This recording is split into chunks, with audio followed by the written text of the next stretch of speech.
जम्मू कश्मीर की जब भी बात होती है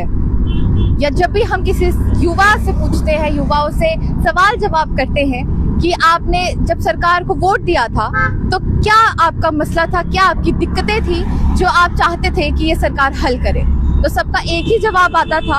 अनएम्प्लॉयमेंट। जम्मू कश्मीर का इस समय का सबसे बड़ा मुद्दा ही अनएम्प्लॉयमेंट है, जो हर कोई चाहता है कि उसका हल निकले। उसे जो सरकार जब भी वादे करती है, एक वादा इसमें ये भी होता है कि हम आपको रोजगार देंगे, हम आपको जॉब्स देंगे, हम आपको एंटरप्रेन्योरशिप देंगे, लेकिन हर बार ये वादे झूठे ही निकलते हैं। इसी के चलते सीएम अमर अब्दुल्ला ने एक स्कीम लॉन्च की है, युवा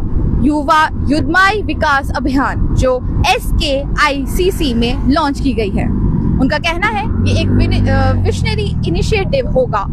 जो जम्मू कश्मीर में एंटरप्रेन्योरशिप क्रिएट करेगा, जिसका आंकड़ा बताया जा रहा है 1.37 लाख, और जॉब्स क्रिएट करेगा जिसका आंकड़ा 4 लाख से भी ऊपर बताया जा रहा है। अमर अब्दुल्ला ने ये भी कहा कि ये जो प्रोग्राम है ये एक ट्रांसफॉर्मेटिव इनिशिएटिव होगा जम्मू कश्मीर के युवाओं के लिए, जो उन्हें रोजगार प्रोवाइड करेगा, फाइनेंशियली सपोर्ट करेगा और उन्हें अपॉर्चुनिटीज देगा ताकि वो अपना फ्यूचर अच्छे से उनका फ्यूचर सुधरे और वो अपनी जिंदगी में कुछ अच्छा कर सके। उन्होंने ये कोट करते हुए कहा है कि मैं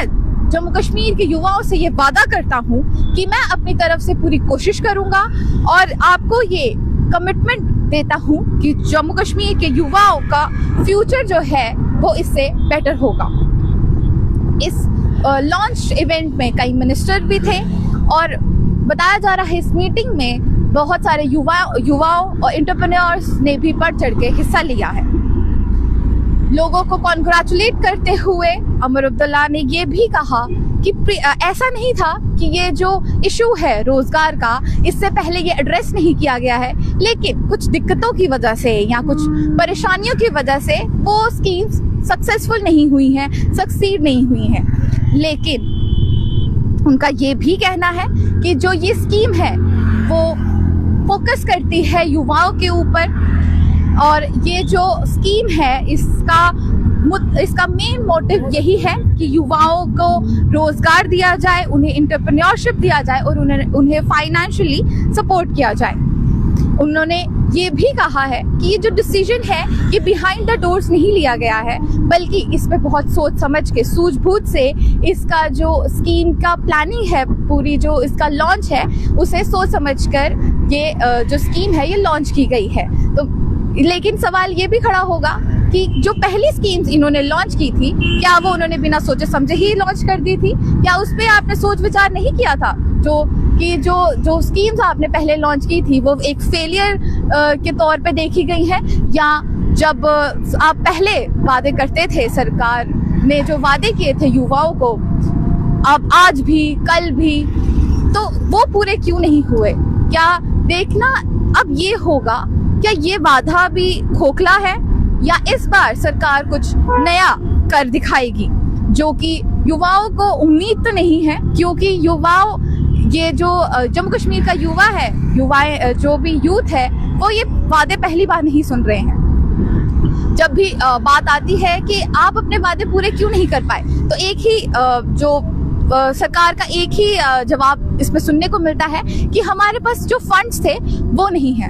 क्या आपके पास इतने भी फंड्स नहीं है कि आप लोगों को, मतलब इन लोगों के पास इतने भी फंड्स नहीं है कि ये लोगों को 2000 यूनिट बिजली दे सके, जिसका 200 यूनिट बिजली दे सके जिनका ये वादा करती थी, राशन पानी दे सके जिनका इन्होंने वादा किया था, या रोजगार दे सके जिनका इन्होंने वादा किया था। सरकार जब भी इलेक्शंस होते हैं, जब भी वोट मांगने की बारी आती है, तो कुछ वादे जो हर सरकार करती है वो यही करती है कि आपको रोजगार मिलेगा, आपको बिजली मिलेगी, आपको राशन पानी मिलेगा। लेकिन जब भी सरकार बन जाती है तो इनका एक ही जवाब होता है कि हमारे पास फंड्स नहीं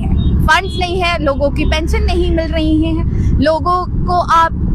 कुछ भी नहीं दे पा रहे हो। जो वादे आपने किए थे, जिसके वादों के बलबूते पे आप लोगों से वोट मांगे थे, आप वो वादे भी लोगों को पूरे नहीं कर पाए। अब देखना ये होगा कि इस बार जो सरकार है वो अपने वादे पूरे करती है या नहीं करती है। उन्होंने, अमर अब्दुल्ला ने ये भी कहा है कि इस बार ये फंड्स की दिक्कत नहीं आएगी। उन्होंने ये कहा है कि हम बैंक से लोन लेंगे और आर्टिफिशियल इंटेलिजेंसी AI का भी यूज करेंगे ताकि कोई डिले ना हो पाए और जो